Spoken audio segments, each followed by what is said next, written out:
Friends, oil ಇಲ್ಲದ ರೆಸಿಪಿಗಳನ್ನು ತೋರಿಸ್ಕೊಡು ಅಂತ ಕೇಳ್ತಾ ಇದ್ದಾರೆ. ಅದಕ್ಕೋಸ್ಕರ ಇವತ್ತು ನಾನು ಒಂದು ಹನಿ ಕೂಡ ಎಣ್ಣೆಯನ್ನು ಯೂಸ್ ಮಾಡದೆ, ಅದು ಫ್ರಿಜ್ ಇಲ್ಲದೇ ವರ್ಷವಿಡೀ ಯಾವ ರೀತಿಯಾಗಿ ಈ ಉಪ್ಪಿನಕಾಯಿಯನ್ನು ಸ್ಟೋರ್ ಮಾಡಬಹುದು ಅನ್ನೋದನ್ನು ನಾನು ನಿಮಗೆ ತೋರಿಸ್ಕೊಡ್ತಾ ಇದ್ದೀನಿ. ರುಚಿಯಲ್ಲಿ ಮಾತ್ರ ತುಂಬಾ ಚೆನ್ನಾಗಿರುತ್ತೆ, ಎಕ್ಸಲೆಂಟ್ ಆಗಿರುತ್ತೆ. ನೀವು ಮಾವಿನಕಾಯಿ ಉಪ್ಪಿನಕಾಯಿ, ಲಿಂಬೆಕಾಯಿ ಉಪ್ಪಿನಕಾಯಿ, ಹುಣಸಿನಕಾಯಿ ಉಪ್ಪಿನಕಾಯಿ, ಟೊಮೆಟೊ ಉಪ್ಪಿನಕಾಯಿ, ಹುಣಸೆ ಹಣ್ಣಿನ ಉಪ್ಪಿನಕಾಯಿ, ಸಾಕಷ್ಟು ರೀತಿಯ ಉಪ್ಪಿನಕಾಯಿ ರೆಸಿಪಿಯನ್ನು ನೀವು ನೋಡಿರ್ಬೋದು, ತಿಂದಿರ್ಬೋದು. ಆದರೆ ನಾನು ಇವತ್ತು ತೋರಿಸ್ತಾ ಇರುವಂಥ ಉಪ್ಪಿನಕಾಯಿ ತುಂಬಾ ಡಿಫ್ರೆಂಟ್ ಆಗಿದೆ. ಇವಾಗ ಬಾರೆಹಣ್ಣಿನ ಸೀಸನ್ ಆಗಿರೋದ್ರಿಂದ ಬಾರೆಹಣ್ಣಿನ ಉಪ್ಪಿನಕಾಯಿಯನ್ನು ಯಾವ ರೀತಿಯಾಗಿ ನಾವು ಮಾಡ್ಕೋಬೇಕು ಅನ್ನೋದನ್ನು ತೋರಿಸ್ಕೊಡ್ತಾ ಇದ್ದೀನಿ. ಬನ್ನಿ, ಸ್ಕಿಪ್ ಮಾಡಿದೆ ಪೂರ್ತಿ ವಿಡಿಯೋನ ನೋಡೋಣ. ಬನ್ನಿ ರೆಸಿಪಿ ಸ್ಟಾರ್ಟ್ ಮಾಡೋಣ.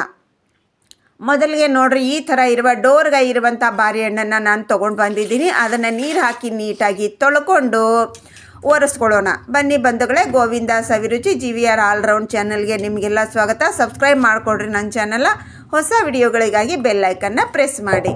ಈಗ ನೋಡ್ರಿ, ಎಲ್ಲ ನಾನು ತೊಳೆದಿರುವಂಥ ಈ ಬಾರೆಹಣ್ಣನ್ನು ಒಂದು ಬಟ್ಟೆಗೆ ಹಾಕ್ಕೊಂಡು ನೀಟಾಗಿ ತೇವಾಂಶ ಇಲ್ಲದ ಹಾಗೆ ಒರೆಸ್ಕೊಂಡು ಫ್ಯಾನಿನ ಕೆಳಗೆ ಇಟ್ಟು ಪೂರ್ತಿಯಾಗಿ ಡ್ರೈ ಆಗಬೇಕು. ಸ್ವಲ್ಪ ಕೂಡ ನಮ್ಮ ಹಸಿ ಅಂಶ ಇರಬಾರ್ದು. ಹಸಿ ಅಂಶ ಉಳಿಯಿತು ಅಂತಂದರೆ ನಮ್ಮ ಉಪ್ಪಿನಕಾಯಿ ಹಾಳಾಗುತ್ತೆ. ಅದಕ್ಕೋಸ್ಕರ ನೀಟಾಗಿ ನೀವು ಡ್ರೈ ಮಾಡಿಕೊಂಡು ತೊಗೊಂಡು ಬನ್ನಿ. ಈಗೆಲ್ಲನೂ ಒರೆಸ್ಕೊಂಡು ಇದನ್ನು ನಾನು ಫ್ಯಾನಿನ ಕೆಳಗೆ ಇಟ್ಟು ಬರ್ತೀನಿ. ಸ್ವಲ್ಪ ಡ್ರೈ ಆದ ನಂತರ ನಾವು ತುಂಬನ್ನು ತೆಗೆದು ಇದನ್ನು ನೀಟಾಗಿ ಚಿಕ್ಕದಾಗಿ ಕಟ್ ಮಾಡ್ಕೊಳ್ಳೋಣ. ನೋಡಿರಿ, ಎಷ್ಟು ಕೂಡ ನಮ್ಮ ತೇವಾಂಶ ಇಲ್ಲ, ನೀಟಾಗಿ ಎಲ್ಲ ಕಂಪ್ಲೀಟಾಗಿ ಡ್ರೈ ಆಗಿದೆ. ಅದನ್ನು ಕಟ್ ಮಾಡಿಬಿಟ್ಟು ನಾವು ಒಳಗಿನ ಬೀಜನ ತೆಗಿಬೇಕು. ನಾವು ಹಾಗೆ ಕೂಡ ಹಾಕ್ಬೋದು, ಹಾಗೆ ಆದರೆ ಅದು ಊರಲಿಕ್ಕೆ ಟೈಮ್ ತೊಗೊಳುತ್ತೆ, ಇಮಿಡಿಯೇಟಾಗಿ ತಿನ್ನೋಕ್ಕೆ ಬರಲ್ಲ. ಅದಕ್ಕೋಸ್ಕರ ನಾವು ಬೀಜನ ತೆಗೆದು ಈ ರೀತಿಯಾಗಿ ಉಪ್ಪಿನಕಾಯಿನ ಮಾಡಿಕೊಂಡ್ರೆ ಒಂದು 10 ನಿಮಿಷದಲ್ಲಿ ನಮ್ಮ ಊಟಕ್ಕೆ ಉಪ್ಪಿನಕಾಯಿ ಸಿದ್ಧ ಆಗುತ್ತೆ. ಈಗ ನೋಡ್ರಿ, ನಾವು ಚಿಕ್ಕದಾಗಿದ್ದರೆ ಹೀಗೆ, ದೊಡ್ಡದಾಗಿದ್ದರೆ 3 ಭಾಗ ಮಾಡಿಕೊಳ್ರಿ, ಚಿಕ್ಕದಾಗಿದ್ದರೆ 2 ಭಾಗ ಮಾಡಿಕೊಳ್ರಿ. ಇವಾಗ ನಾವು ಚಿಕ್ಕದಿತ್ತು ಅಂತಂದರೆ 2 ಭಾಗ ಮಾಡ್ಕೋಬೋದು. ಇಲ್ಲ ನೀವು ಇದೇ ಥರನೇ ಒಂದನೇ ಭಾಗ ಮಾಡಿಕೊಂಡು ಕೂಡ ನೀವು ಇಟ್ಕೋಬೋದು.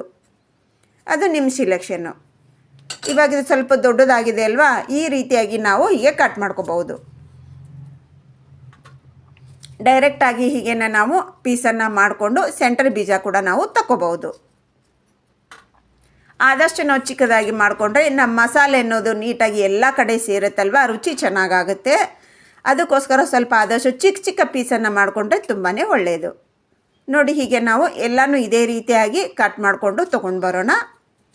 ಸ್ವಲ್ಪ ಆದಷ್ಟು ಗಟ್ಟಿಗಿರುವ ಬಾಳೆಹಣ್ಣನ್ನು ತೊಗೊಳ್ರಿ, ಸ್ವಲ್ಪ ಡೋರ್ಗಾಯಿ ತೊಗೊಳ್ರಿ. ಆವಾಗ ಉಪ್ಪಿನಕಾಯಿ ಅನ್ನೋದು ತುಂಬಾ ಚೆನ್ನಾಗಾಗುತ್ತೆ, ತುಂಬ ದಿನಗಳವರೆಗೆ ಬಾಳಿಕೆ ಕೂಡ ಬರುತ್ತೆ. ಈಗ ನೋಡಿರಿ, ಇದನ್ನು ನಾನು ಕಟ್ ಮಾಡ್ಕೊಂಡು ಇಟ್ಕೊಂಡೆ. ಇದು ಕೂಡ ನಾವು ಮಸಾಲೆ ಹುರಿಯೋಷ್ಟರಲ್ಲಿ ಸ್ವಲ್ಪ ಡ್ರೈ ಆಗಲೇ ಇಟ್ಕೊಂಡು ಫ್ಯಾನಿನ ಕೆಳಗೆ ಇಟ್ಟು ಬಂದಿದ್ದೀನಿ ನಾನು. ಇದು ಬ್ಯಾಡಿಗೆ ಮೆಣಸಿನ್ಕಾಯಿ ಒಂದಿಷ್ಟು, ಖಾರದ ಮೆಣಸಿನ್ಕಾಯಿ ಒಂದಿಷ್ಟು ತೊಗೊಂಡಿದ್ದೀನಿ. ಖಾರದ ಮೆಣಸಿನ್ಕಾಯಿ ಒಂದು 2ರಿಂದ 3, ಬ್ಯಾಡಿಗೆ ಮೆಣಸಿನ್ಕಾಯಿ ಒಂದು 5ರಿಂದ 6.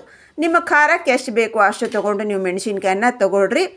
ಇದು ಮೆಣಸಿನ್ಕಾಯಿ ಜಾಸ್ತಿ ಆದರೂ ಕೂಡ ಊರಿದಾಗೆ ಮೆಣಸಿನ್ಕಾಯಿ ಖಾರ ಅನ್ನೋದು ಕಡಿಮೆ ಆಗ್ತಾ ಬರುತ್ತೆ. ಈಗ ನೀಟಾಗಿ ಕಂಪ್ಲೀಟಾಗಿ ಬಟ್ಟೆಯಿಂದ ಒರೆಸ್ಕೊಂಡು 1ರಲ್ಲಿ 2, 3 ಪೀಸನ್ನು ಮಾಡ್ಕೋತಾ ಇದ್ದೀನಿ. ಇದು ತುಂಬ ಉದ್ದ ಇರುತ್ತಲ್ವ, ಹಾಗಾಗಿ ಇದು ಆಲ್ರೆಡಿ ನನ್ನ ಮೆಣಸಿನ್ಕಾಯಿ ಗರಿ ಇದೆ, ಇದನ್ನು ಹುರಿಯೋ ಅವಶ್ಯಕತೆ ಇಲ್ಲ. ಸ್ವಲ್ಪ ಹುರಿಯೋದ್ರಿಂದ ಟೇಸ್ಟ್ ಚೆನ್ನಾಗಾಗುತ್ತೆ, ಒಳಗಿನ ಬೀಜ ಕೂಡ ನೀಟಾಗಿ ನಮಗೆ ಫ್ರೈ ಆಗುತ್ತೆ. ಈಗ ನೋಡಿರಿ, ಎಷ್ಟು ಪುಡಿ ಆಗ್ತಾಯಿದೆ ನಂದು. ಈಗ ಇದಕ್ಕೆ ನಾವು ಮಸಾಲೆನ ರೆಡಿ ಮಾಡ್ಕೋಬೇಕು. ಅದಕ್ಕೆ ಗ್ಯಾಸನ್ನು ಹಚ್ಕೊಂಡ್ಬಿಟ್ಟು ಒಂದು ಪಾತ್ರೆಯನ್ನು ಇಟ್ಕೊಂಡಿದ್ದೀನಿ. ಅದರಲ್ಲಿ ನೋಡಿರಿ, 1/4 ಸ್ಪೂನಷ್ಟು ಮೆಂತೆ ಜಾಸ್ತಿ ಹಾಕ್ಲಿಕ್ಕೆ ಹೋಗ್ಬೇಡ್ರಿ, ಇಷ್ಟೇ ಸಾಕು. ಅದು ಮೊದಲಿಗೆ ನಮಗೆ ಫ್ರೈ ಮಾಡ್ಕೊಬಿಡೋಣ, ಯಾಕಂದರೆ ಸ್ವಲ್ಪ ಮೆಂತೆ ಆಗಲಿಕ್ಕೆ ಟೈಮ್ ತೊಗೊಳುತ್ತೆ, ಅದಕ್ಕೋಸ್ಕರ. ನಂತರ ಒಂದು 2 ಚಮಚದಷ್ಟು ಸಾಸಿವೆ. ಈ ಸಾಸಿವೆನೂ ಲೋ ಫ್ಲೇಮ್ನಲ್ಲೇ, ನಾವು ಯಾವುದೇ ಫ್ರೈ ಮಾಡಿಕೊಂಡ್ರೆ ಎಲ್ಲನೂ ಲೋ ಫ್ಲೇಮ್ನಲ್ಲೇ ಮಾಡ್ಕೋಬೇಕು. ಹೈ ಫ್ಲೇಮನ್ನು ಖಂಡಿತ ಇಡಲಿಕ್ಕೆ ಹೋಗಬೇಡಿ. ಇದು ನೋಡಿರಿ, ಚೆನ್ನಾಗಿ ನಮ್ಮ ಚಟಪಟ ಅಂತ ಇದ್ದಾಗೆ ನಾವು 1 ಸ್ಪೂನಷ್ಟು ಸಾಸಿವೆ ಹಾಕ್ಕೊಳ್ಳೋಣ. 1/4 ಸ್ಪೂನಷ್ಟು ಮೆಂತೆ, 2 ಸ್ಪೂನಷ್ಟು ಸಾಸಿವೆ, 1 ಸ್ಪೂನಷ್ಟು ಜೀರಿಗೆ. ಅದು ಚೆನ್ನಾಗಿ ಫ್ರೈ ಆದ ನಂತರ ನಾವು ಮೆಣಸಿನ್ಕಾಯಿ ತುಂಡು ಮಾಡ್ಕೊಂಡಿದ್ವಲ್ವ, ಅದನ್ನು ಹಾಕ್ಕೊಳ್ಳೋಣ. ಇದು ಜಾಸ್ತಿ ಫ್ರೈ ಮಾಡೋ ಅವಶ್ಯಕತೆ ಇಲ್ಲ, ಆಲ್ರೆಡಿ ನಮ್ಮ ಮೆಣಸಿನ್ಕಾಯಿ ಗರಿ ಅಂತ ಇದೆ. ಅದಕ್ಕೋಸ್ಕರ ನೋಡಿರಿ, ನಾನಿವಾಗ ಗ್ಯಾಸ್ ಫ್ಲೇಮನ್ನು ಆಫ್ ಮಾಡ್ಕೊಂಡ್ಬಿಟ್ಟೆ. ಅದೇ ಜಳಕ್ಕೆ ನಮ್ಮ ಚೆನ್ನಾಗಿ ಫ್ರೈ ಆಗುತ್ತೆ. ನಿಮ್ದೇನಾದರೂ ಮೆಣಸಿನ್ಕಾಯಿ ಮೆತ್ತಗಿತ್ತು ಅಂದರೆ ಮೊದಲು ನೀವು ಮೆಣಸಿನ್ಕಾಯಿನ ಹುರಿದು ತಕ್ಕೊಂಡು ಮಿಕ್ಕಿದ ಇಂಗ್ರೀಡಿಯೆಂಟನ್ನೆಲ್ಲ ಹುರ್ಕೊಳ್ರಿ. ಈಗ ಇದರಲ್ಲಿ ನೋಡಿರಿ, 1 ಚಮಚದಷ್ಟು ಕಲ್ಲುಪ್ಪನ್ನು ಹಾಕ್ಕೊಂಡೆ. ನನ್ನ ಕ್ವಾಂಟಿಟಿಗೆ ಅನುಸಾರವಾಗಿ ದೊಡ್ಡ ಚಮಚದಿಂದ 1 ಚಮಚದಷ್ಟು. ಈಗ ಅದನ್ನು ನಾವು ಉಪ್ಪು ಹಾಕೊಳ್ಳೋದ್ರಿಂದ ಅದರಲ್ಲಿ ತೇವಾಂಶ ಏನಿರುತ್ತಲ್ವ ಅದು ಕೂಡ ಡ್ರೈ ಆಗುತ್ತೆ ನಾವು ಬಿಸಿ ಮಾಡೋದ್ರಿಂದ. ಅದಕ್ಕೋಸ್ಕರ ನಾನು ಬಿಸಿ ಇರುವಾಗಲೇ ಉಪ್ಪನ್ನು ಹಾಕ್ಕೊಂಡೆ. ಈಗ ಇದನ್ನು ತಣ್ಣಗಾಗಿರೋದನ್ನು ಎಲ್ಲ ಕಂಪ್ಲೀಟಾಗಿ ತಣ್ಣಗಾಗಬೇಕು, ಎಷ್ಟು ಬಿಸಿ ಇರಬಾರ್ದು. ಈಗ ತಣ್ಣಗಾಗಿರೋದನ್ನು ನಾನು ಮಿಕ್ಸಿ ಜಾರ್ನಲ್ಲಿ ಹಾಕ್ಕೊಂಡು ಇದನ್ನು ನುಣ್ಣಗೆ ಪೌಡ್ರ್ ಮಾಡಿಕೊಂಡು ಬರ್ತೀನಿ.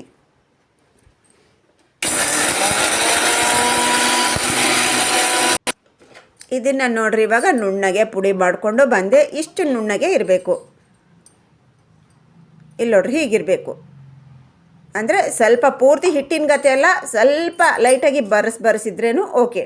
ಈ ಪಾತ್ರೆ ಕೂಡ ನೀಟಾಗಿ ಕ್ಲೀನಾಗಿ ತೊಳ್ಕೊಂಡು ಒರೆಸ್ಕೊಂಡು ಡ್ರೈ ಆಗಿದ್ದೇ ಇರಬೇಕು. ಅದರಲ್ಲಿ ಕೂಡ ಹಸಿ ಅಂಶ ಇರಬಾರ್ದು.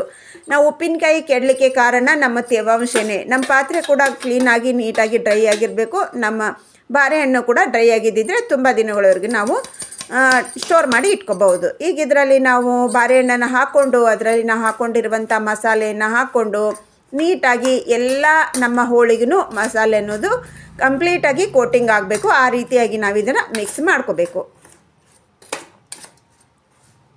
ನೋಡಿರಿ, ಚೆನ್ನಾಗಿ ನಮಗಿದು ಮಿಕ್ಸ್ ಆಗ್ತಾಯಿದೆ ನೋಡಿ. ನಾವು ಚೆನ್ನಾಗಿ ಎಲ್ಲ ನಮ್ಮ ಕೋಟಿಂಗೆಲ್ಲ ನೀಟಾಗಿ ಹತ್ಕೊಂಡಿದೆ ಅಲ್ವಾ. ಈಗ ಇದರಲ್ಲಿ ನೋಡಿರಿ, ನಾನು ವೆನಿಗರ್ ಹಾಕೋತಾ ಇದ್ದೀನಿ ಒಂದು ಅರ್ಧ ಕಪ್ಪಿನಷ್ಟು. ನೀವು ಇದರ ಬದಲಾಗಿ ಲೆಮನ್ ಜ್ಯೂಸನ್ನು ಹಾಕೋಬಹುದು. ಒಂದು 4ರಿಂದ 5 ಲೆಮನ್ ಜ್ಯೂಸನ್ನು ಹಾಕ್ಕೊಂಡ್ರೆ ನೀವು ಸಾಕಾಗುತ್ತೆ. ಇದಕ್ಕೆ ನೋಡ್ರಿ, ನಿಮಗೆ ಲೆಮನ್ ಜ್ಯೂಸ್ ಆಗಲಿ ವೆನಿಗರ್ ಆಗಲಿ ನೀವು ಜಾಸ್ತಿ ಹಾಕ್ಕೊಂಡಷ್ಟು 1 ಕಪ್ ಕೂಡ ನೀವು ಹಾಕೋಬೋದು. ನಾವು ಜಾಸ್ತಿ ಹಾಕ್ಕೊಂಡಷ್ಟು ತುಂಬ ದಿನ ನಮಗೆ ಇದು ಬಾಳಿಕೆ ಬರುತ್ತೆ. ಈಗ ಚೆನ್ನಾಗಿ ವೆನಿಗರನ್ನು ಹಾಕ್ಕೊಂಡು ನೀಟಾಗಿ ಇದನ್ನು ಮಿಕ್ಸ್ ಮಾಡ್ಕೋಬೇಕು. ಇಲ್ಲಿ ನೋಡ್ರಿ, ಮಿಕ್ಸ್ ಮಾಡ್ಕೊತಾ ಇದ್ದೀನಿ ನೋಡ್ರಿ ನಾನು. ಈ ಚೆನ್ನಾಗಿ ನೋಡ್ರಿ ನಮ್ಮ ಮಿಕ್ಸ್ ಮಾಡ್ಕೊಂಡು ಆಯಿತು. ಇದರಲ್ಲಿ ಬೇಕು ಅಂದರೆ ಇನ್ನೊಂದು ಅರ್ಧ ಕಪ್, ನಿಮ್ಮ ಹುಳಿ ಜಾಸ್ತಿ ಬೇಕಂದರೆ ಇನ್ನೊಂದು ಅರ್ಧ ಕಪ್ ನೀವು ವೆನಿಗರನ್ನು ಸೇರಿಸ್ಕೊಳ್ಳಿ.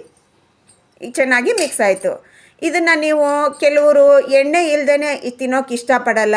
ಅವರು ಸ್ವಲ್ಪ ಒಂದು ಅರ್ಧ ಕಪ್ಪಿನಷ್ಟು ಎಣ್ಣೆಯನ್ನು ಬಿಸಿ ಮಾಡಿಕೊಂಡು ತಣ್ಣಗೆ ಮಾಡಿ ಹಾಕೋಬಹುದು. ಇಲ್ಲಿ ನೋಡ್ರಿ, ಅರ್ಧ ಕಪ್ ಎಣ್ಣೆ ಬಿಸಿ ಮಾಡಿ ತಣ್ಣಗೆ ಮಾಡಿರುವಂಥ ಎಣ್ಣೆ. ಆದರೆ ನಾನು ಇಲ್ಲಿ ಹಾಕ್ತಾಯಿಲ್ಲ.